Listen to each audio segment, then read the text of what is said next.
Thanks for staying with us. Now, the Black Management Forum is the architect, in fact, of the South Africa's Black Economic Empowerment Commission, has described what the DA's Economic Inclusion for All bill, what it seeks to achieve is an effort to erase the progressive policies that were meant to redress past atrocities. Now, the Democratic Alliance, remember, has sought to eliminate race-based policies, saying they have only benefited a small elite of ANC cadres. Let's speak to the BMF Managing Director, Monde Ndlovu, who is joining us now on how they're viewing this particular proposed bill. A very good evening to you, Mr. Ndlovu, and thank you so much for your time. You say that this proposed bill has the potential to reverse the economic redress as well as some of the atrocities that would need to have been redressed and addressed as far as the new South Africa is concerned. What else are you raising an issue with here? A very good evening to yourself and a very good evening to your viewers.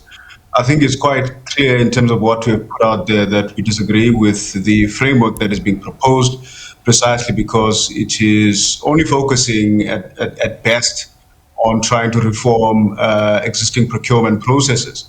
But in fact, when you look quite broadly at what the Empowerment Act is trying to achieve, it really is trying to drive a three-pronged approach to focus on ownership, control, and management. Now, if you remove broad-based Black economic empowerment, you're directly challenging the objective, the aspiration of Black people to actually own, control, and manage the economy. Now, the bill itself is not addressing those matters. In fact, it wants to remove the very SABC commission, which is highly under-resourced, grossly under-resourced to begin with. And so they're not doing a proper analysis of the impact of broad-based Black economic empowerment, even from a data perspective as well, in terms of what it's actually achieved and where are some of the loopholes. But to remove the baby with the bathwater completely, in fact, you want to take us back to an era where established business continues to run the economy. So I suppose, though, when you listen to what they say, it is a concern that has been raised even by a number of South African, including business and yourselves as well, to say that it needs to be done in such a way that it doesn't benefit just a select few that could be seen as close to the elite. And that's where I suppose one of the big issues is going to be, because you do have people who still believe that this particular policy was not for everybody, but it seems to be benefiting just a chosen few, as they call it. Let's zoom in a bit on that argument of the elitist approach, because every time the word elitist is used in conjunction with BBE, they're only focusing on the ownership element. Now, there's 5 elements to broad-based Black economic empowerment. It's not just ownership, it's management control, skills development, ESD, socio-economic development. Now, let's zoom in very quickly on this elitist argument of ownership, right? So in the ownership transaction space that has taken place, you look at some of the data that is coming out from Krutham's previous research between a particular era in BBE transactions between the year 2000 and end of 2014, the value created in BE transactions at an ownership level in the capital markets, so that's listed space, was around 317 billion rands in that particular period. You zoom in a little bit further in terms of who actually benefited from those transactions. There are individuals that did benefit. There's employee share schemes as well. In other words, employees, not elitist people, but employees coming in and benefiting, and also communities as well.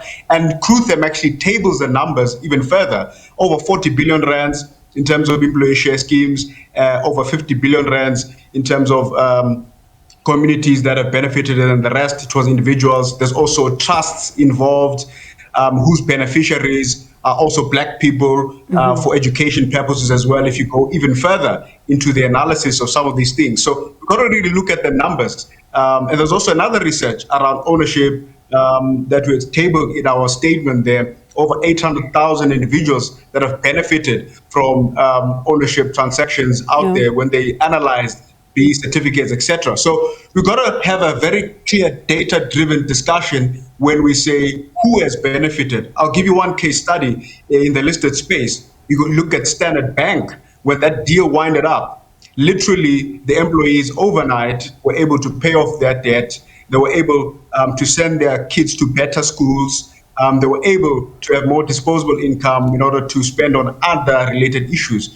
So when we then want to say that there's only a few people that have benefited, what are you actually talking about? Because there is some data that has come out that has proven now that there's actually a wider base of people that have benefited from ownership transactions. We haven't even looked at the other elements as well. And so when you approach it from that perspective, there's actually more people that have benefited, because now people want to direct it to ANC cadres when it comes to some individuals. When you look at the first 10 years of BE transactions, are they wrong? But it has moved beyond that. When they take it to the ANC cadres, are they wrong? It's an incomplete, because it only positions only the ANC, former ANC leaders that have been in particular positions of power in the first 10 years of BE transactions. Now, that first generation of those that benefited in the first 10 years, some of them were individuals who may have been connected politically, but when you look at how it has evolved over the years, and I've just briefly stated some of the data points, it goes beyond that. That is why it opened up to employees. Now you want to analyze, are those employees ANC members? Are those communities that benefited, are they ANC members as far as those ownership transactions are concerned? So we've really got to look at this thing holistically in terms of those specific data points and numbers.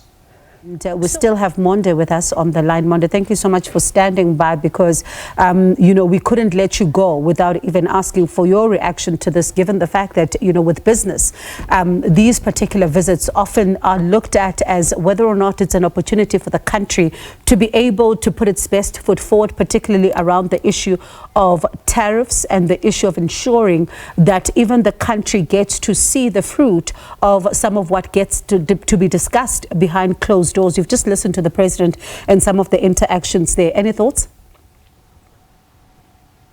Yes, I think firstly it's very important, to give the president support in engagements, especially globally, around where everything is geopolitically. And secondly, in terms of trade specifically, is quite crucial as South Africa is an open market, to find points of departure around where South Africa can strengthen its ties internationally, and also, most importantly, drive globally competitive businesses as well. And so the engagement is quite crucial, is critical, especially during this point where South Africa as well is beginning to think about how it should pivot around international trade, specifically with specific products and goods and services as well that need to be exchanged, and how we can increase our own productive capacity within our own domestic economy, especially when it comes to manufacturing, that we're still trying to, boost our own manufacturing of specific